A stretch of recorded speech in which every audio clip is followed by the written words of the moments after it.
తెలంగాణ ప్రభుత్వం కీలక నిర్ణయం తీసుకుంది. స్థానిక అవసరాలకు, ఇంటి నిర్మాణాలకు ఇసుక ఉచితంగా ఇవ్వాలని కలెక్టర్లకు గనుల శాఖ ఆదేశాలు జారీ చేసింది. సినరేజీ వసూళ్లపై ఫిర్యాదుల నేపథ్యంలో ప్రభుత్వం ఈ నిర్ణయం తీసుకుంది. ఇదే అంశానికి సంబంధించి మరింత సమాచారాన్ని మా సీనియర్ కరెస్పాండెంట్ బ్రహ్మాజీ అందిస్తారు. చెప్పండి బ్రహ్మాజీ. రాష్ట్రంలో ఇసుక ఉచితంగా అందించేందుకు ప్రభుత్వం సిద్ధమైంది. అందుకు సంబంధించినటువంటి చర్యలు కూడా తీసుకున్నట్టుగా అధికారులు ఇప్పుడే స్పష్టం చేశారు. ఈ సొంత ఇల్లు నిర్మాణం చేపట్టే ప్రజలు కూడా ఫ్రీగా ఇసుకను తీసుకెళ్లొచ్చు అంటూ కూడా స్పష్టం చేశారు. అయితే అధికారులు వీరిని మాత్రం అడ్డుకోవద్దు. అయితే కొంతమంది ఇసుక దందా చేసే వాళ్ళు ఉంటారు కాబట్టి వారిని మాత్రం గుర్తించి వారిని మాత్రమే కంట్రోల్ చేసే పరిస్థితి ఉంటుంది తప్ప ప్రజలకు సొంత ఇల్లు నిర్మాణం చేపట్టే వాళ్ళు ఎవరు కూడా వాళ్ళని అడ్డగించొద్దు. ఇంధనం ఇళ్లకు ఫ్రీగా ఈ యొక్క ఇసుకను కూడా అందజేయనున్నారు.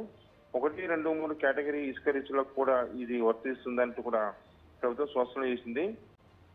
అయితే ఇసుక అందుబాటులో ఉన్న ప్రాంతాల్లో స్థానికులకు ఎలాంటి ఇబ్బంది లేకుండా ఉచితంగా అందించాల్సిందంటూ కూడా రాష్ట్ర ప్రభుత్వం అధికారులకు ఇప్పటికే స్పష్టంగా చెప్పింది.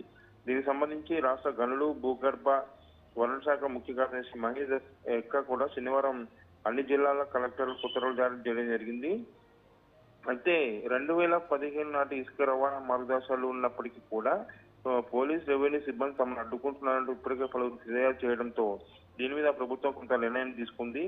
సొంత ఇంటి నిర్మాణం సొంత స్థలాల్లో చేపట్టే వాళ్ళందరికీ కూడా ఈ యొక్క 1, 2, 3 కేటగిరీ కింద వస్తాయంటూ కూడా స్పష్టం చేశారు. సో ఈ పరిస్థితుల్లో ఉచిత ఇసుకకు సంబంధించి ఎక్కడ కూడా ఇబ్బందులు కలగకుండా ప్రజలకు అందించాలనే శిరీష ప్రభుత్వం నిర్ణయం తీసుకుంది.